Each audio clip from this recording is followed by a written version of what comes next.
Ashley Stroline. She's somewhere in there.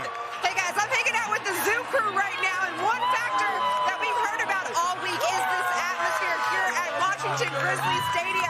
For Montana players, they've told me they know they can look to their fans right here and wave their arms. They're going to be on their feet, bringing the energy that they need. For Furman players, they told me they're actually excited to come here and play in one of the best atmospheres in all of college football, and they hope to find a way to thrive in it. But these fans here at Montana, they have helped cause 18 false start penalties against opposing teams. This season alone, they hope to create some more of that havoc tonight and help Montana on to the semifinals. Guys, I'm here with the Zoo crew. All right, Zach, you led this team to the first title in school history. What does it mean? It means everything, man. This is really surreal. You know, growing up in D3 football, to get on this stage just to play the way we did today against an unbelievable team, man. I can't put it into words. We're national champions, baby. We're national champs. You told me, your motto is that, if you're going to be the guy, you got to be the guy. Well, you were the guy tonight, but what does it mean to you to have your dad, Jerry, here? You talked about growing up in D3 football to now say, hey, as a player, I'm a national champ. It's awesome, man. It's something that I live and die by. If you're going to be the guy, you got to be the guy. I truly believe that. You can't pick and choose when you want to play good. When the lights are brightest, you got to come out, you got to play your best. And I really pride myself on that. And, I'm just so proud of these guys. We're national champions. We're national champions. Congrats, Zach. Go celebrate. Thank you so much. Go Tigers, baby! What the message is to this team without Jimbo and moving forward for them right now? Yeah, Laura, interim head coach Elijah Robinson has really focused on keeping this group together to finish out the season. He told us, I know there's so much noise outside of the building. I want the facility here to be a safe haven for my guys. I want them to stay off of social media. I also want them to focus on our program here. I know some of these guys are hearing from other programs and being recruited, and we just want them to finish out the season strong. He's very big on relationships, talked about the brotherhood a lot. He told me practice was full of energy, effort, and he asked every player to take a minute to think about their why. Why are you on the field today playing? It's for each other, and they really want to start this new era out with a win. His motto, EST, everyone shines together, and that is their goal. Well, not only is Memphis running back Blake Watson doing big things on the field, he's also doing great things off the field. He's partnered with 10 local charities through 901 Fund to promote their missions. He said anytime he gets a chance to give back, he wants to be able to do that, and Memphis football has given him the platform to do so. Blake told me while he's the one giving back, he leaves each experience learning so much from the kids and families he meets, and he really feels like that makes him a better person. I said, is there one event that stood out the most to you in the last year? He said partnering with the Boys and Girls Club of Memphis, where he was able to talk about mental health and the importance of it. I said, what would young Blake think about all you're doing? He said, man, he would think this is just the coolest thing ever. Unfortunately for the Cardinals offense, star receiver Jamari Thrash is out. He told me it's a wrist injury that he's been dealing with, and he just doesn't feel like he can go today. He says, I feel like I'll be back soon, but not today. Instead, I saw him in warm-ups, going through drills with his teammates out there, talking them through everything. I said, well, who are you looking for to step up? He said, everybody. I have so much confidence in my teammates and what they can do. We know how big this game is and the implications for what it means for us and the ACC championship. Meanwhile, for running back Jawar Jordan, he came out in pads and a helmet. He was dancing, going through drills, and I am told he is available for this game. Well, Coach, a very different type of week for you, stepping into the interim head coaching position after the program parted ways with Jimbo Fisher. What has this week been like for you? Like I said, I told everybody from day one, it's been all about the kids. They had a great week of practice. They prepared. I think they're ready to go out and show everybody what they're about. It's about the brotherhood, and we'll see that today. Yeah, you're very focused on that relationship, inspiring your players. What's been the one thing that you've used to motivate them to finish this season strong and go out there and perform today? There's no denying that they are disappointed to not be playing for a conference championship, but head coach Ryan Silverfield told me he's found a way to motivate his guys, and that's by reminding them that they had the opportunity to write their name in the program's history books. With a win today, the team will move to 9 wins on the season, which would make them just one of 10 teams in program history to do so. If they reach a 10-win season with a win today and a bowl game victory in December, they will go down in the program record books as being just the 5th team to accomplish a double-digit win season. Every player I've talked to this week has told me they have heard coach's message loud and clear, and they are ready to go out there and finish this season strong. I am here with Isaac Garindo. Isaac, a career day for you, 3 touchdowns, 146 rushing yards. What went into your performance today? You know, honestly, I can't do anything but, thank the O-line, thank the tight ends, thank the fullbacks, man, blocking their butts off today, man, making them holes big. It felt good. Obviously a career high for me. It felt good to, open up a little bit. I haven't had that a lot this season. But, I just told myself, I said, stay patient, and, it'll come. And it finally did. An overall team performance from the offense running the ball to the defense playing so tough against that Hokies offense. What did it mean for you guys to go out there and have the performance that you did today? It felt good. We always talk about, being sharp in all 3 phases, special teams, defense, offense. Defense played their butts off today, put us in great field position. Obviously a lot of special teams plays that we made today. And then, just offense dominating, it felt good. A lot was made of this game and the implications it has when it comes to the ACC championship. You guys are officially in the driver's seat, controlling your own destiny. What does it mean to know that if your season goes the way you need it to, that you guys could be playing for an ACC championship? It feels good. Obviously, we can't get too high in the highs and then obviously not too low in the lows. Just keep our foot on the gas every single week. Come in, treat every opponent the same.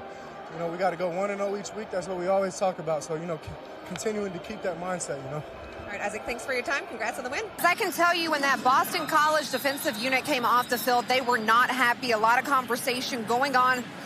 One player, cornerback Elijah Jones, looked at his teammates and said, stop arguing on the field. Another player stepped in and said, hey, we've got to relax. We are doing fine, but they are very upset. They let Northern Illinois get on the board first. Well, Coach, you've preached the brotherhood and staying united all week long. You had a complete team effort. What does it say about the resiliency of this team to go out here and get this win today? Well, I'll tell you, the biggest thing, they responded. We came out slow, they responded. We put 448 yards of offense. That was really good against a really good team. You got a guy like Musa Muhammad came out and had a hell of a game. Like I said, they stuck together. Even the guys on defense, they did a hell of a job. So I'm proud of those guys. Our biggest thing is keep responding. That's my little baby right here. And for you personally, obviously, I know you're very selfless. You don't like to talk about you, but coming out here, stepping into this interim head coaching position and getting this win today, what does it mean for you and for your family and everybody else? Well, I am here with head coach Jeff Hafley. Coach, we've seen you interchange both Emmett Moorhead and Thomas Castellanos at that quarterback position. What went into that game plan and that decision to do so? Both deserve to play. We went with Emmett as a starter. We knew Thomas would get in the first quarter. All right, you're trailing by 7 heading into the 4th quarter. What does your team need to do to leave here with a win in their season opener?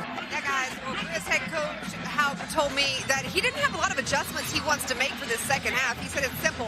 I just want my guys to play better. He says those 2 big plays we allowed for Furman were absolute nonsense, so that's part of his message at halftime. But overall, just going out there and finishing off those drives. As for Coach Hendricks and Furman, he said, we've been able to push the quarterback around, but we just can't get to him and get him off his feet. He's been too good. So they're looking to get some quarterback action and maybe some sacks.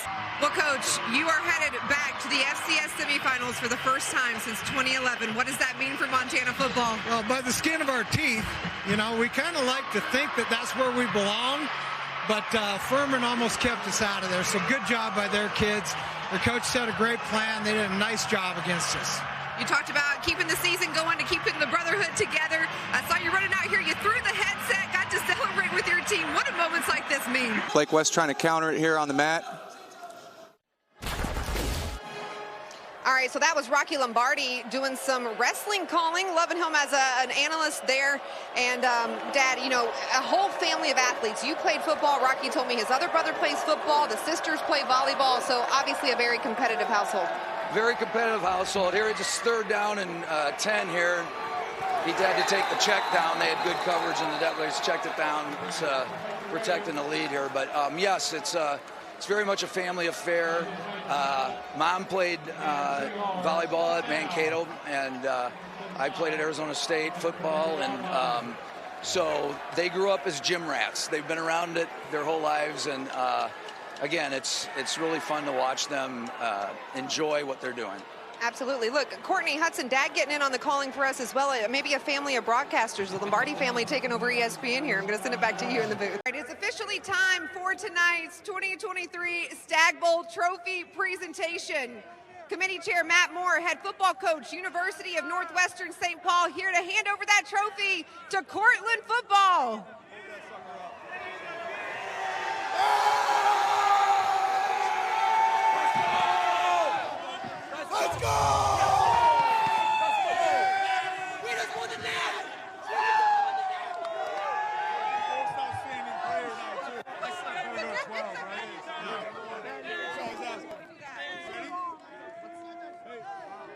All right, Coach Fitzpatrick, we just spoke moments ago. It hadn't sunk in yet. Has it sunk in that you guys just earned your first ever Stag Bowl in school history? It's starting to sink in now, just to see the smiles on the players' faces, all of our families, alumni. I honestly can't put it into words how much this means. We worked so hard for this. North Central is such a great team. I'm so proud of the way we just kept playing today. This is unbelievable. You just looked at me and said, I feel like we have to score another touchdown. Is the adrenaline still going? Yeah. I'm still in game mode. I feel like we're going to get the ball back and have to go down and score again. But we made such a great stop in the 2-point conversion. I'm so proud of our team. All right, Coach, congratulations. Thank you very much. Thank you. Appreciate it. Go Dragons. All right, and next up, we have our most outstanding player. And that is going to go to this guy right here, Zach Boyes, 2023 Stag Bowl Most Outstanding Player. Yeah.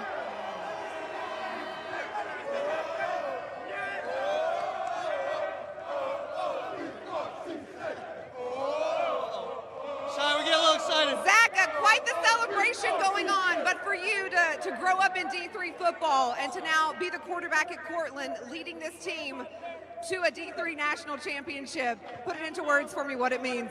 It's everything. It's everything I ever worked for, man. You know, you get on this stage, you want to play well, you want to play good in these moments, and you know, I pride myself on taking the big games and, you know, playing your best. So I'm so damn proud of these guys and just the way that we fought all day. No one ever thought that we had a chance, right? No one ever thought that Cortland was going to come out here and do this. All I heard all week was North Central's offense, North Central this. You know, we got a damn good team over here in Cortland, New York. So I'm just proud of our guys and happy to get this thing, man. Yeah, speaking of, what does it mean to win Most Outstanding Player of this year's Stag Bowl? You know, it's pretty cool. I'm not gonna lie. It's a great award, but I wouldn't have been able to do it without these guys, man. Our guys up front, the receivers made a ton of plays today. Our defense played outstanding in the first half. You know, they got a great offense themselves, so being able to hold them to 7 at half was great. So we just had to make some adjustments, come out and play our game in the second half, and happy we did.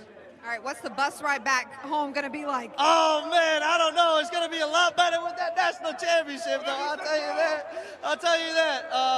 But we're definitely going to enjoy it tonight, and then hopefully we get down to Cortland, New York, and have some fun down there. All right, enjoy the celebration. Your 2023 Stag Bowl champs. Portland. D1, D2, best QB in the nation. Best QB in the nation. Best QB in the nation.